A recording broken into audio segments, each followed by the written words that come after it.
A Deputación de Pontevedra xa é a propietaria dos retablos, o órgano e o coro de Santa Clara. O Goberno Provincial deu luz verde o expediente para adquirir os bens mobles vinculados ao convento. La Diputación va a adquirir un conjunto de bienes artísticas extraordinario, con valor histórico y cultural, pero sobre todo íntimamente ligados a Santa Clara y a su historia.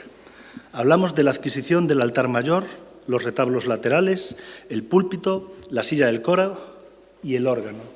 Piezas que forman parte de la memoria colectiva de Pontevedra y que con esta adquisición pasan a formar parte del patrimonio público de todos los pontevedreses. Segundo Domínguez, a compra ratificarase na Xunta de Goberno Provincial do venres da vindeira semana. A Deputación terá que aboar a orde das clarisas 396.250 euros, todo despois dun proceso administrativo complexo. Con este informe se cierra el proceso administrativo complejo, absolutamente necesario y que garantiza que la operación se realiza con rigor jurídico, control económico e con total transparencia. O voceiro provincial do BNG matizou o anuncio feito polo vicepresidente. Segundo César Mosquera, a escritura de compravenda do convento asinada no 2001 establecía que as clarisas tiñan 4 anos para retirar estas pezas que mentres quedaban en depósito.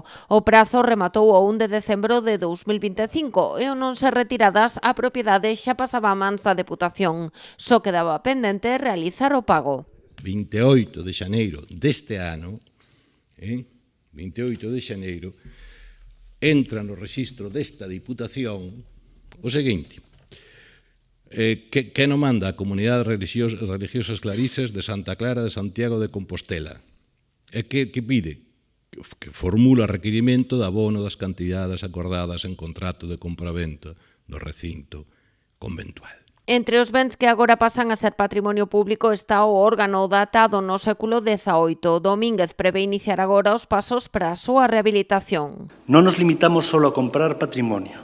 Asumimos también la responsabilidad de cuidarlo, recuperarlo y ponerlo en valor.